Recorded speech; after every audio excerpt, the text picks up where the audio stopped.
টানা দ্বিতীয় দিনের মতো এই ঢাকা খুলনা ঢাকা বরিশাল মহাসড়কের ফরিদপুরের পুকুরিয়া নামক স্থানে সহ বেশ কয়েকটি স্থানে অন্ততপক্ষে 15টি পয়েন্টে টায়ার এবং গাছের গুঁড়ি ফেলে অবরোধ করছে স্থানীয়রা। তার একটা মাত্র কারণ, ফরিদপুর 4 আসনের ভাঙ্গা উপজেলা থেকে দুটি ইউনিয়ন আলগী এবং হামিরদী দুটি ইউনিয়নকে কেটে ফরিদপুর 2 আসনের সাথে সম্পৃক্ত করার প্রতিবাদে মূলত তারা এই অবরোধ কর্মসূচি পালন করছে।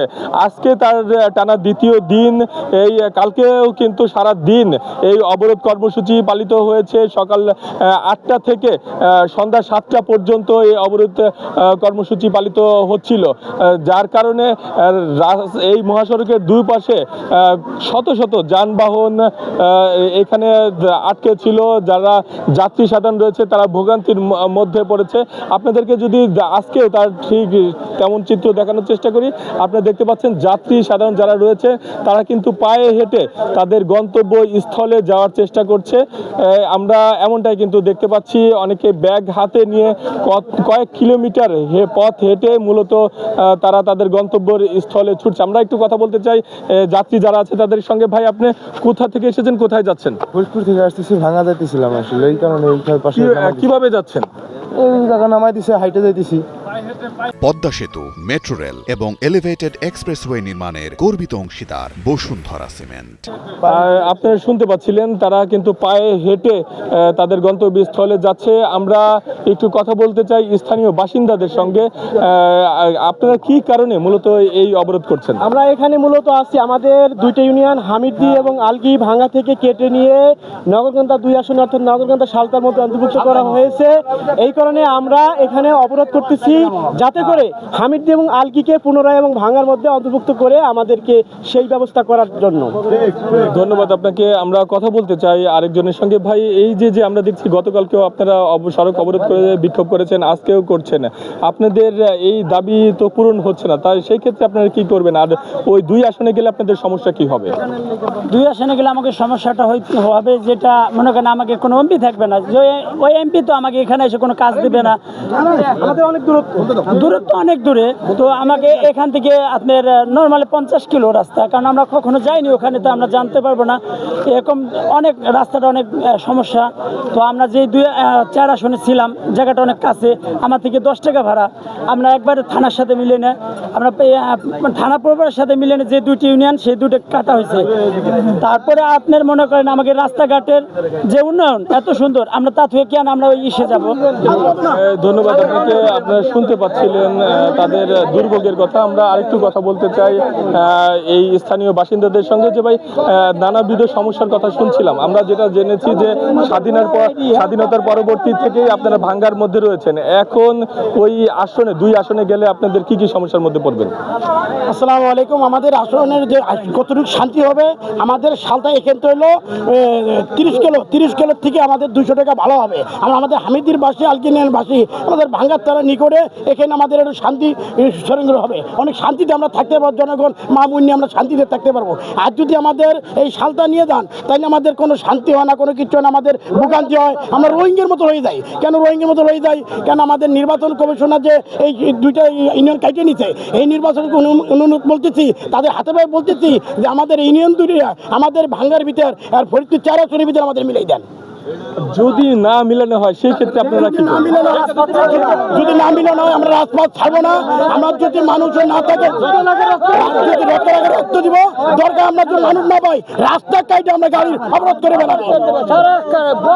ধন্যবাদ আপনাকে। আপনারা শুনতে পাচ্ছিলেন এখানে বিক্ষোভকারী যারা রয়েছেন তারা বলছিলেন যে এই তাদের দাবি দেওয়া যদি মেনে না নেওয়া হয় সেই ক্ষেত্রে তারা প্রয়োজন বোধে রাস্তা কেটে তারা গাড়ি চলাচল বন্ধ করে দেবে, যোগাযোগ বন্ধ করে দিবে, এমনটাই কিন্তু বলছিলেন। তারা বলছিলেন যে এই আসনটিতে তারা পৌরসভার অর্থাৎ ভাঙ্গা পৌরসভার খুবই সন্নিকটে, তারা যদি ভাঙ্গার ভিতরে থাকেন তাদের যোগাযোগ ব্যবস্থা এবং দাপ্তরিক যে কাজগুলো রয়েছে, প্রশাসনিক কাজ রয়েছে, সেগুলো কিন্তু তারা ভালোভাবে করতে পারবেন।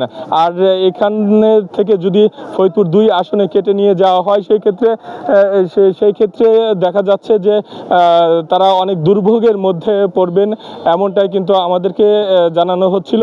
আমরা যদি একটু ক্যামেরার মাধ্যমে আরেকটু দেখানোর চেষ্টা করি যে যাত্রীদের দুর্ভোগ আজকেও কিন্তু একইভাবে যাত্রীরা বেশ দুর্ভোগের মধ্যে পড়ছেন। এখান থেকে কোনো প্রকার যানবাহন চলতে না দেওয়ার কারণে পায়ে হেঁটে তাদের গন্তব্যস্থলে যাচ্ছেন।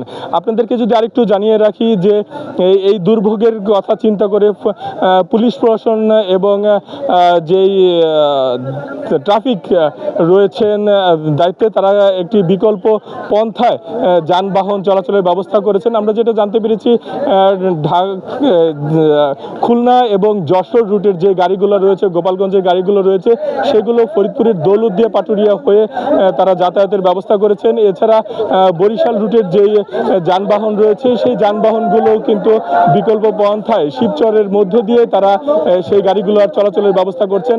এই কারণে বলা যায় যে কিছুটা যাত্রীদের দুর্ভোগ কমবে এমনটাই কিন্তু তারা চিন্তা করেই কিন্তু বিকল্প পথের ব্যবস্থা করছেন। আপনারা দেখতে পাচ্ছেন যে এখানে সারিবদ্ধ গাড়ি রয়েছে একদম, অনেক গাড়ি এই আজকেও অবরোধের কারণে আটকা পড়ে আছে।